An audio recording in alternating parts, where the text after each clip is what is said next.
మరి వాళ్ళకు పని లేదు పాట లేదు. లంగా పని చేసుకుని కాళేశ్వరం కానీ ఫార్ములా కానీ ఆ ఫోన్ ట్యాపింగ్ అది ఆ లంగా పనులకు పక్క పెట్టడానికి రాహుల్ గాంధీకి నేషనల్ హెరాల్డ్. అరే ఆ నేషనల్ హెరాల్డ్ కేసు ఏదైనా కేసు రావచ్చా? అది ఈడీ రాదు అని చెప్పినాం కదా. అది కావాలంటే ఒక సొసైటీ కేసు కావాలి. ఈడీ కేసు ఉట్టిగా మా నెత్తి మీద పెట్టినారు అని తెలుసు కదా మీ అందరికీ. సో బీఆర్ఎస్ పార్టీ ఏదో చెప్తుంది, ఎందుకంటే టోటల్ కరప్షన్లో వాళ్ళు మునిగినారు కాబట్టి ఏదో మా రాహుల్ గాంధీకి చెప్పాలి అని ఏదో టీఆర్పీ కోసం ఏదో చెప్తారు. లైట్ తీసుకో.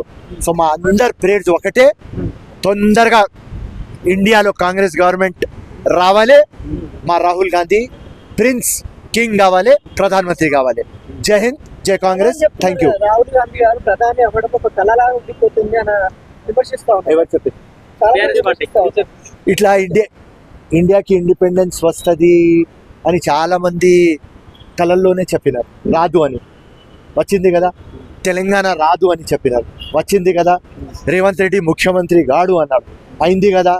అట్లనే రాహుల్ గాంధీ తప్పకుండా నెక్స్ట్ నరేంద్ర మోదీకి ఎవరైనా ఆల్టర్నేటివ్ ఉంటే ఒకటే పేరు, అది రాహుల్ గాంధీ, రాహుల్ గాంధీ, రాహుల్ గాంధీ. తెలంగాణ ప్రజలకు సంక్షేమ పథకాలు అమలు చేయడం విషయంలో కాంగ్రెస్ పార్టీ ఫెయిల్ అయిపోయిందని చెప్పి కేటీఆర్ మాట్లాడుతున్నారు. అది ఒక యాక్చువల్లీ చూస్తే వాస్తవంగా కరెక్ట్.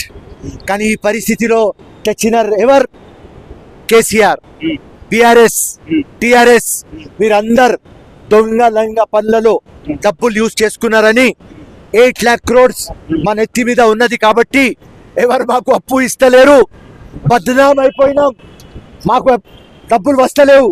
మా లోపల హార్ట్లో ఏమున్నది అంటే మీకు హెల్ప్ చేయాలి, ప్రజలకి ఏం మాట ఇచ్చింది అది అమలు చేయాలి, లేకపోతే మాకు ముష్కిల్ అవుతుంది.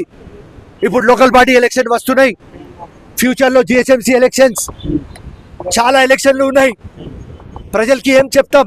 కానీ ప్రజలకి అర్థమవుతుంది కాంగ్రెస్కి ఇవ్వడానికి చిత్తశుద్ధి ఉన్నది, కానీ మా దగ్గర డబ్బులు లేవు. ఈ పరిస్థితి కారణం BRS, BRS, BRS. Congress party 6 గ్యారెంటీలు అమలు చేయలేక బీఆర్ఎస్ పార్టీ ప్రశ్నిస్తూ ఉంటే భయపడి అక్రమంగా కేసు పెడతా ఉంది, డైవర్షన్ పాలిటిక్స్ చేస్తా ఉంది కాంగ్రెస్ పార్టీ. అరే ఏం డైవర్షన్ రాబాయి? కాళేశ్వరం 1,00,000 కోట్లు తిన్నారు కదా, రైట్? ఎంక్వైరీ అవుతుంది కదా, భయపడుతున్నారు ఎందుకు? ఫార్ములా 1 మేము చేయలేదు కదా, క్లీన్ చిట్తో బయటారా, కాళేశ్వరంతో క్లీన్ చిట్తో బయటారా, దాని తర్వాత చెప్పును. సో లంగా దొంగ పనులు చేసినారు 10 సంవత్సరం. బంగారు తెలంగాణని చిప్ప తెలంగాణ చేసినారు, పిచ్చ తెలంగాణ చేసినారు, అప్పుల తెలంగాణ చేసుకొని మా నెత్తికి ఇచ్చినారు. ఇప్పుడు రేవంత్ రెడ్డి చాలా ఫైట్ చేస్తున్నాడు.